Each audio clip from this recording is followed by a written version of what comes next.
From Studio 8181 and Wing Song Entertainment in Arizona, get ready, United States. It's the Charlie Bolt Show. Use your smartphones and computers to watch and hear the interviews among the most popular personalities in the world and from those in your community. Text and ask questions of our guests in real time. He's the talk show host every social media is raving about. Just call him Charlie. It's the Charlie Bolt Show, starring Charlie Bolt.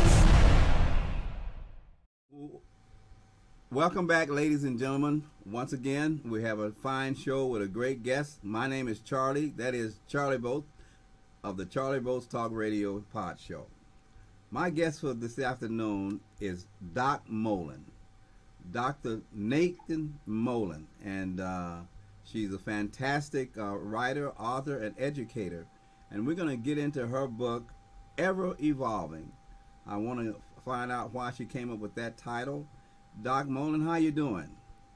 Hey, Mr. Bolts. Thank you so much for that wonderful introduction. I'm well and happy being. Yes, I came up with that title, Ever Evolving, because we all are ever evolving from one moment to the next moment, depending on our experiences, what we're learning, and where we're at in life. We're always learning and growing and ever evolving. We're never the same. Ever evolving. Well, speaking of ever evolving, where did you grow up at, Doc Molen?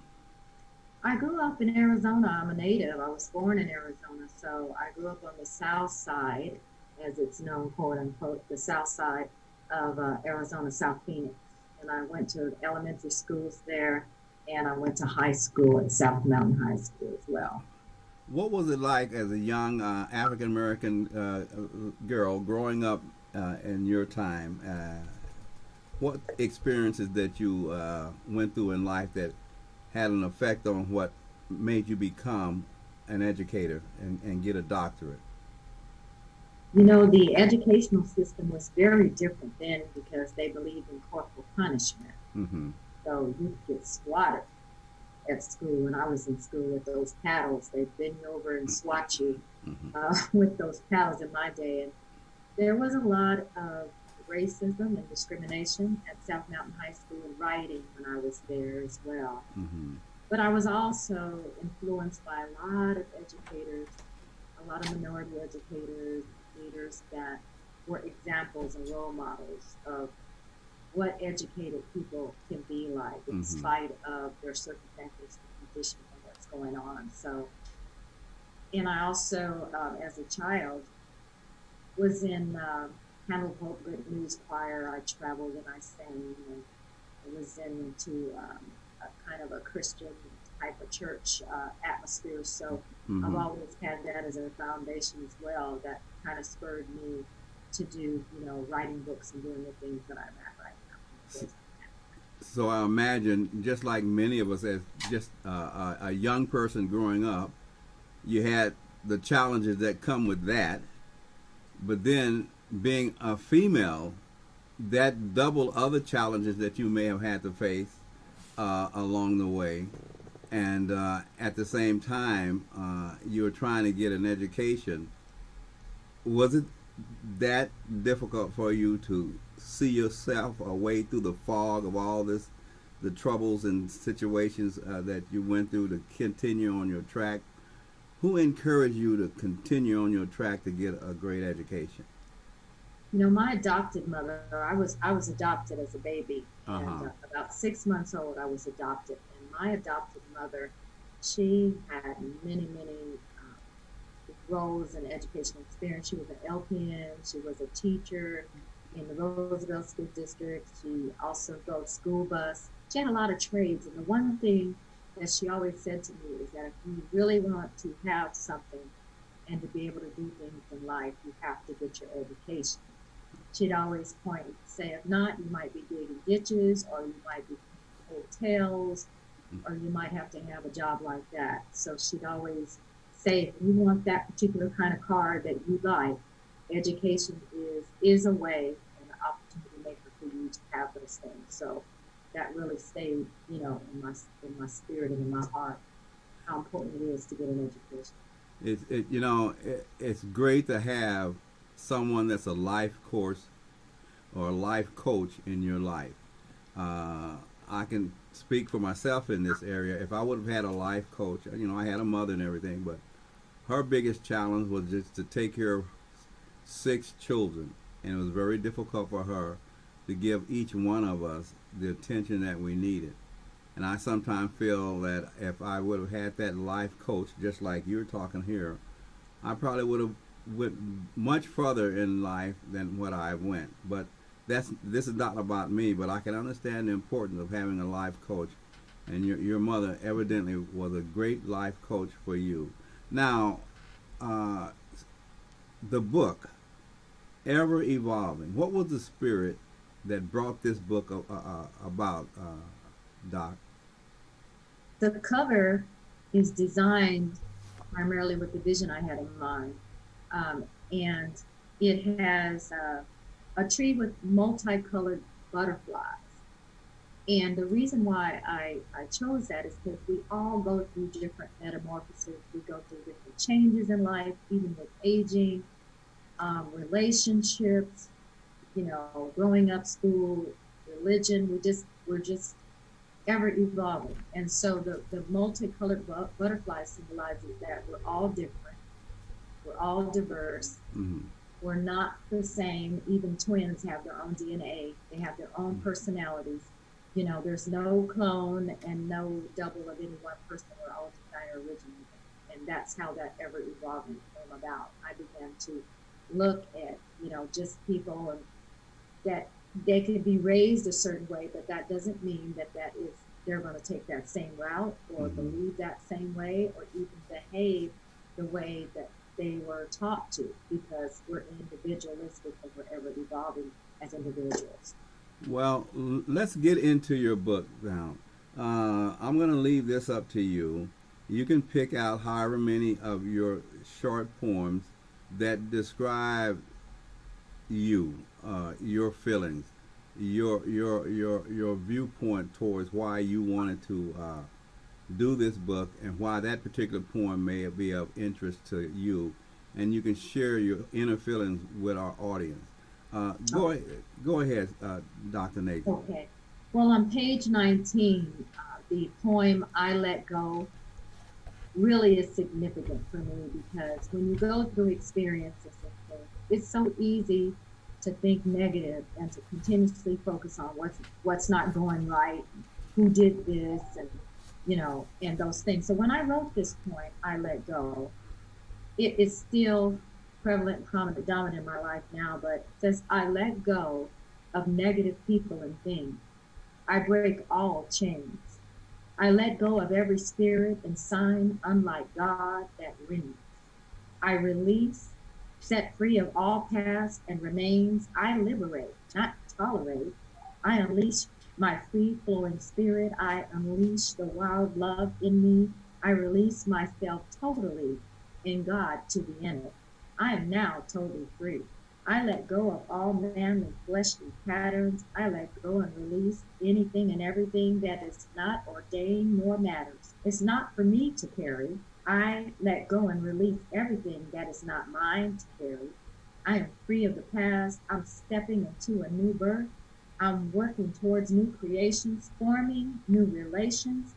I set free more of a luminous me. I wholly release me totally. Now, and so that poem is saying that I create the world I live in. Mm-hmm. Totally. My perceptions, my reception, and how I look at the things that I focus, those are the things that I will encumber myself with. As I was listening to you read that, it was like, I got the image in my mind of someone floating down a calm river, being able to control whatever may come and not being fearful of what may come around the bend, because you've already let go of fear and you're ready to take on the unknown challenges of life. If only many of us could think that way and not let innuendos and fears and ignorance get in the way. It stymie us from really growing into what we should become. That's a Yeah. that's a beautiful poem and reminder of the fact that we all have to let go, you know. We do. And I know, was it hard for you to let go of many things that when you did this poem? Was You know, it? it took a lot of practice and conscious awareness. I have an acronym called Put on Your Cap. Mm-hmm. CAP is conscious awareness practice. So it took a lot of, is what I'm looking at making me feel good? Is what I'm saying making me feel good? Is what I'm thinking Mm-hmm. making me feel good? Is this satisfying? And then realizing, why am I looking back? Because if I'm looking back and thinking about something that's not positive, I cannot move forward in a positive Mm-hmm. direction, look back at the same time. Mm-hmm. So I just started focusing on being more positive, optimistic, and hopeful, and trusting that things are going to work out. Getting in the boat, like you said, going downstream, letting go of the oars, and just knowing that things are going to work out, and then focusing on the things that I would like to happen and the things that are happening that are blessings, per se, that Mm-hmm. are good, going right. In other words, don't let the negative things of the past hold you back, but embrace the unknown of the future that faces us all. Yes, yes, I like that. Yes, sir. That is correct. Absolutely. Okay, let's pick another a poem that was of close interest to you. I like the poem on page 26, and 26. Let me get there with you. and this poem too, with the different experiences I had.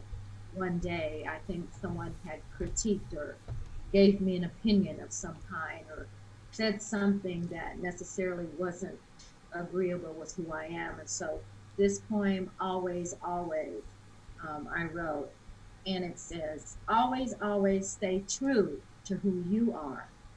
Always, always be honest and speak the truth. Always, always let go and cut off what does not serve you. Always, always believe in the I'm possible, I am possible, and the impossible. Always, always have faith in God. Always, always smile. Be optimistic no matter what you see, hear, face, or think or taste. Always, always.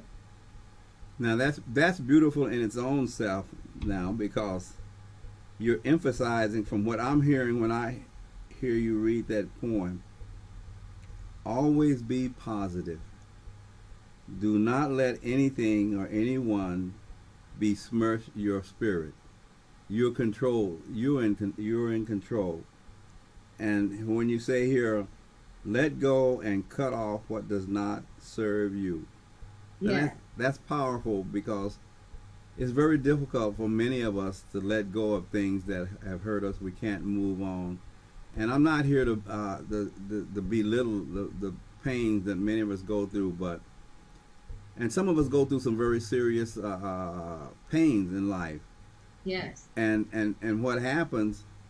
This poem reminds me of someone that may have experienced a serious issue in life, and it stops them right there, and they don't move forward no more.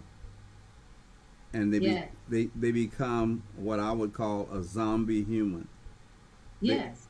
Yes. Go ahead on explanation. You're absolutely right, because what happens is, even from our childhood, our parents, they did the best they could with where they were, with what they knew, and also, depending on what they were taught, they carried some of those things forward. Right or wrong doesn't matter, but some of us have had different experiences, and the one thing that I took away from those is not to judge that individual, but to focus on the person that I wanted to be. Take away from looking at those things and saying, hey, I believe that love is unconditional, and seeing love in a different light, and then realizing that because I'm an unconditional lover, I don't have to be encumbered or keep, dealing with things that don't serve me.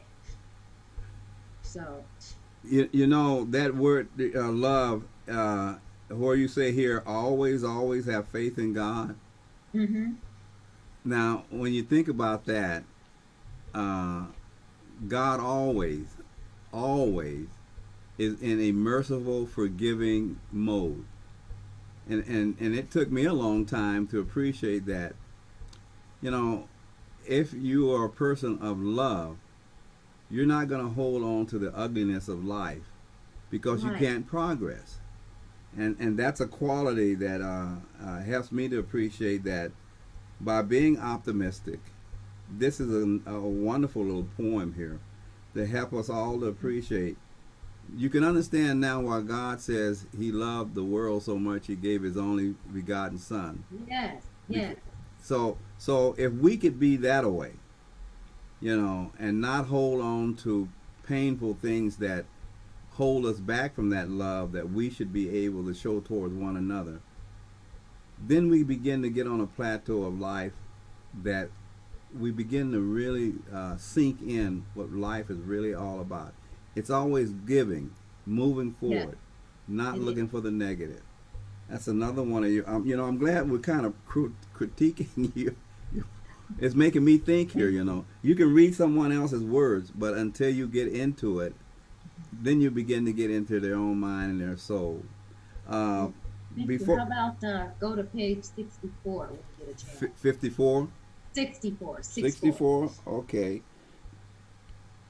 Now, before we get into the poem on 64, let me make a little commercial here real quick. Okay. And let the people know that right after we come back on the other side, we'll be going to page 64 and Dr. Nathan's book, Ever Evolving. I'll give a commercial live right here, just speaking. My name is Charlie Bose. I'm the host for the Charlie Bose Talk Radio Show. So if anyone out there is listening to the show, or you come to YouTube, you'll be able to come to our radio show at Studio 8181. We're looking for people who have talents in writing and music and whatever else to give them the platform to be able to expose who and what they are. We will work with you if you're an entertainer, a writer, or even a business person. We want to hear from you. And just like we were talking to Dr. Nathan here, we want to give you the opportunity to shine and showcase who and what you are. Now, getting back to Dr. Nathan, we're on page 64, Race. Now, what's this poem all about, Doctor? I was sitting in a church service, and the minister was preaching on a race. Run the race. You know, we're all running a race. And, you know, they talk about it's not to the swift, nor, you know, to the strong, but to him that endured to the end. So I was sitting there, and I just got this poem. It just ran through my head, and it's called Race. I am running the race, what is set before me. There is only one winner, and it's my face I see. Only I run with direction, not as one who's beating the air. For my steps are ordered by the Lord is more than fair. I run with purpose and passion, not as one who has no fashion. I run with joy, full of joy and glee.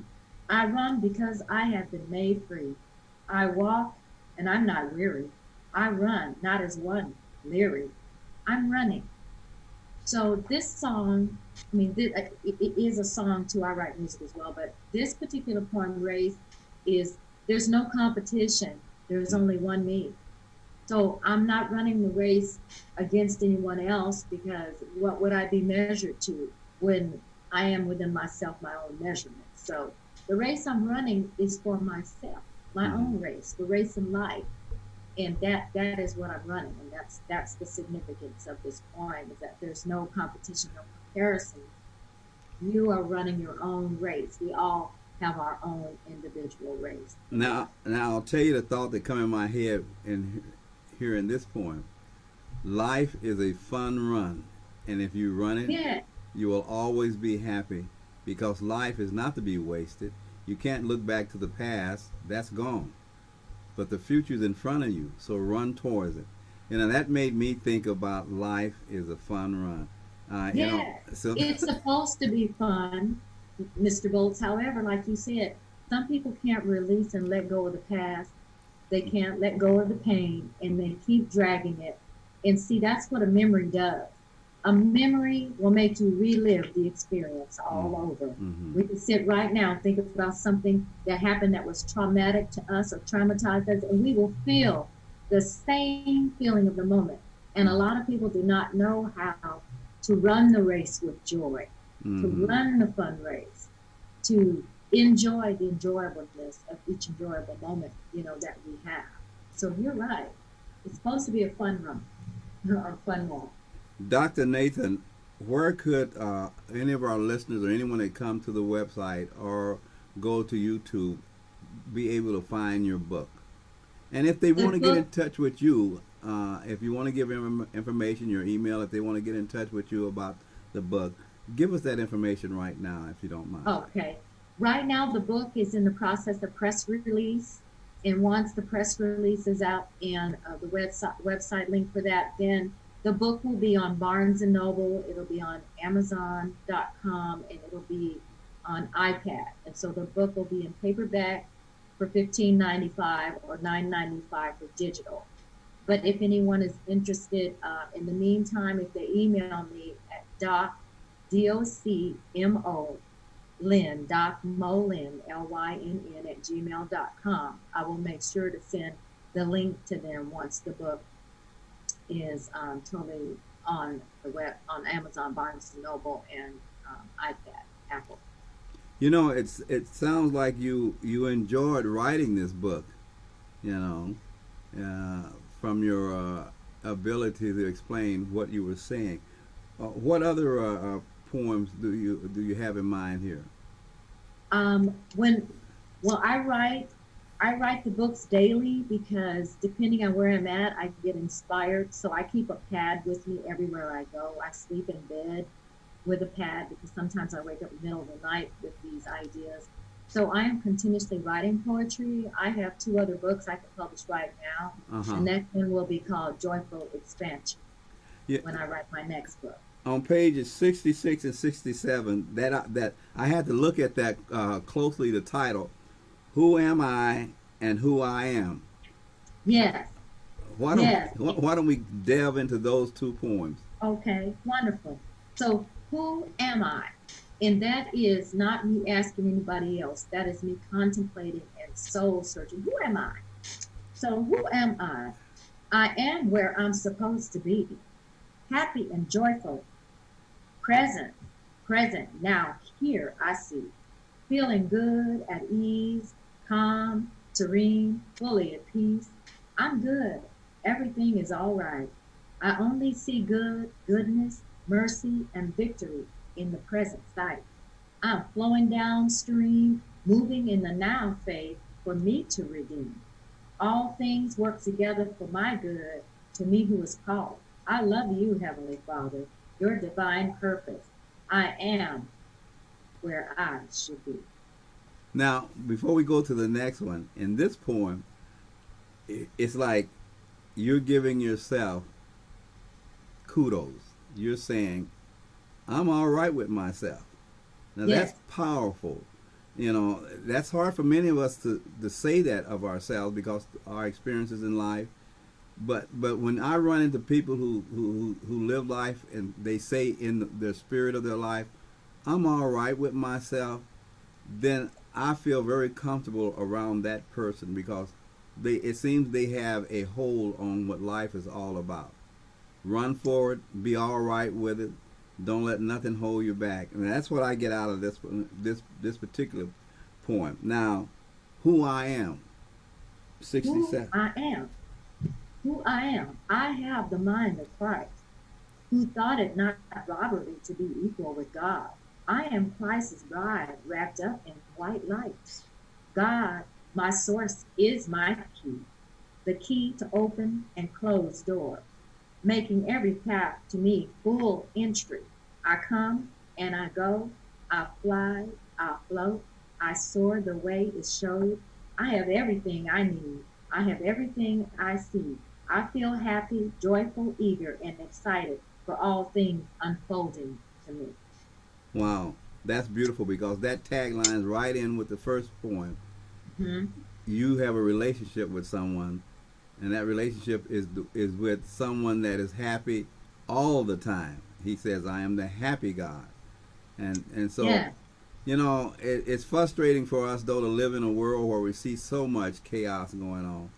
And I think once we go through this book totally, we will get some answers to some really baffling issues that we face in life in general. How can all this evil that's going on go on without being dealt with? Why are so many people unhappy? I remember I was in the hospital not too long ago, and I had a conversation with a young nurse there. And I said something to her that got her to thinking. I said, tell me, can you tell me of something that has made the world go just off the rail with excitement? They're happy. Like a team, your team win and everybody's happy for the moment because everybody in that stadium and who's watching that game, their side won and they're happy. Yes. But then I said, that only lasts for a moment or two and it's gone. I'm talking about a happiness that is ever flowing like a faithful river that flows on and on and never go dry. Now, if you could find something in life like that, where the world of mankind is totally happy all the time, what's wrong with that? Well, you know what, Mr. Bolts? The final poem I wanted to read is called Happy. And it's on page 55. 55? And you segment it right into it. Yes, and it's called Happy. Now let's go to 55. Okay. And it's called Happy. And I wrote this because I realize I can be happy regardless of what's going on. Happiness is an inside job. It's inside out, not outside in. Okay. Meaning that you can't look at it. So happy I am, eyes that crinkle, smiling like a Cheshire cat, teeth showing wow with a smile like showing happy wrinkles. Happy because do not need a reason, rejoicing in every season. Happy because I'm special, chosen, and full of love with divine purpose, blessed and anointed by the holy dove. Happy because I know all things work together for good. I ask, he gives, and I give thanks as I should. So God is happy. Yes. This is a very inspirational book of poems, and we're at the end of the show here with you. We're going to bring you back on again though, because I'm going to go into this book a bit more deeper, sister, because I'm glad we formatted it the way we did, because I thought it would just be interesting for you to take some of your favorite poems and we talk about them. But I didn't realize it would pull me in and in such a way to make me start thinking. And so the book is a lively book, ever evolving. And I imagine and I guarantee anyone reading this book and getting your mindset on your poetry and poems are going to get an evolving understanding of who Dr. Monika Nathan is. And at the same time, they may start evolving to where you are already at. Yes, thank you, sir. I appreciate you, Mr. Bolt. I look forward to coming back and chopping and breaking bread more in the ever evolving bread. Well, I'm gonna go over the book again, and I'm gonna make it even more interesting. We're gonna bring you back on. It's been great interviewing you, and remember, you can use this interview today as a showcase to your book. You can send people to the website, and they might be able to get into the conversation that we've had. And once again, let people know how they can get in touch with you, Dr. Nathan. Again, if you're interested you can go to my website at www.impossibilities.com, or you can email me at DOC for Doc, MO, LYNN @gmail.com. And then I will send you the links to purchase the book. It is right now being getting ready for actually being on the website, premiering the book. And then once I approve of that, then the book will be released, paperback and also digital.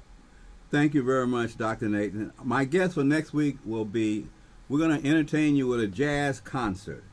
The brother's name is Rod Williams. He's a great, fantastic jazz player. So you're going to be entertained with a jazz concert next Friday.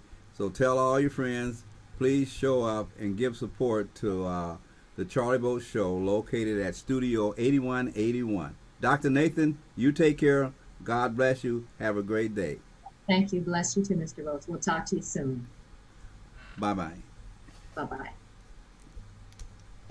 Studio8181.com is a talent development and management company that owns its recording studio and video production center located in Peoria, Arizona. Share your media content, earn income, and talk to your fans all from one spot. Studio8181.com positions your content to be seen by important decision makers so you can attend exclusive auditions and or get invited to perform at venues many entertainers only dream about.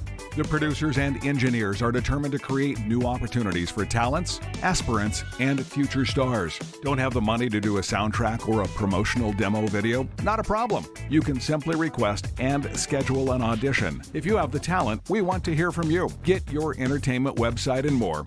Email us at info@studio8181.com. Thank you.